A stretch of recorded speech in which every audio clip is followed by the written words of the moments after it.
আজকে আমরা সবাই এখানে একত্রিত হয়েছি গ্লোবাল ক্লাইমেট স্ট্রাইক করার জন্য। প্রতি বছর আমরা হলো গিয়ে দুবার আর গ্লোবাল ক্লাইমেট স্ট্রাইক করে থাকি পুরো বিশ্বে একসাথে। এই গ্লোবাল ক্লাইমেট স্ট্রাইকটা আমরা করে থাকি জলবায়ু সুবিচার আনার জন্য। আমরা দেখছি যে জলবায়ুর পরিবর্তন হচ্ছে, আমাদের হলো জলবায়ু পরিবর্তনের কারণে আমরা বিভিন্ন ধরনের সমস্যার সম্মুখীন হচ্ছি। এই জলবায়ুর যে পরিবর্তন হচ্ছে, জলবায়ুর সাথে যে অবিচার করা হচ্ছে, এটার জন্য দায়ী কিন্তু আমরা। তাই যারা অবিচার করছে অবশ্যই তাদেরকেই সুবিচার নিয়ে আসতে হবে। তাই আমরা হলো গিয়ে সবাই আজকে একত্রিত হয়েছি গ্লোবাল ক্লাইমেট স্ট্রাইক করার জন্য। এই স্ট্রাইকের মাধ্যমে আমরা চেষ্টা করব মানুষকে সচেতন করার জন্য, যাতে তারাও জলবায়ু পরিবর্তন যাতে বন্ধ করা যায়, এই ক্ষেত্রে যাতে তারা এগিয়ে আসে। আমরা চাই যে জলবায়ু পরিবর্তনের জন্য যেটা প্রধানত দায়ী ফসিল ফুয়েল, এই ফসিল ফুয়েলের ব্যবহার যাতে কমানো হয়, ফসিল ফাইন্যান্স যাতে বন্ধ করা হয়, এর পাশাপাশি হলো রিনিউয়েবল এনার্জিতে যাতে সুইচ করা হয়। এই রিনিউয়েবল এনার্জিতে সুইচ করার মাধ্যমে আমরা হলো গিয়ে জলবায়ু পরিবর্তন থেকে মুক্তি পাবো। ফিউচারের ফ্রাইডেগুলোকে বাঁচানোর দাবিতেই হচ্ছে অনেকগুলো পরিবেশবাদী সংগঠন একসাথে হয়ে এই শুক্রবারে বছরে 2 বার করে গ্লোবাল ক্লাইমেট স্ট্রাইক করি।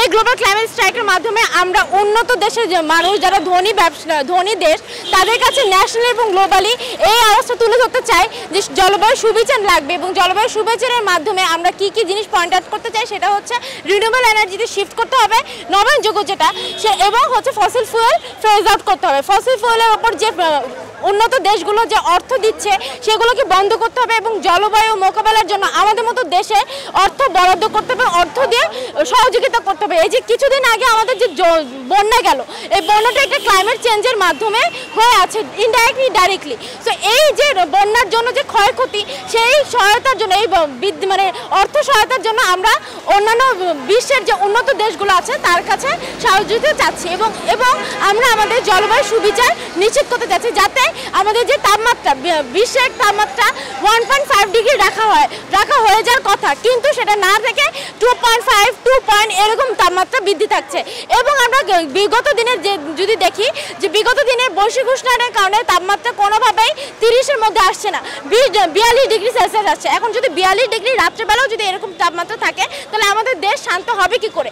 আমরা জানি বাংলাদেশ ষড় ঋতুর দেশ, এখন ষড় ঋতুর দেশ আর নেই, এখন 2টা ঋতু চলছে, সেটা হচ্ছে গ্রীষ্ম আর শীত।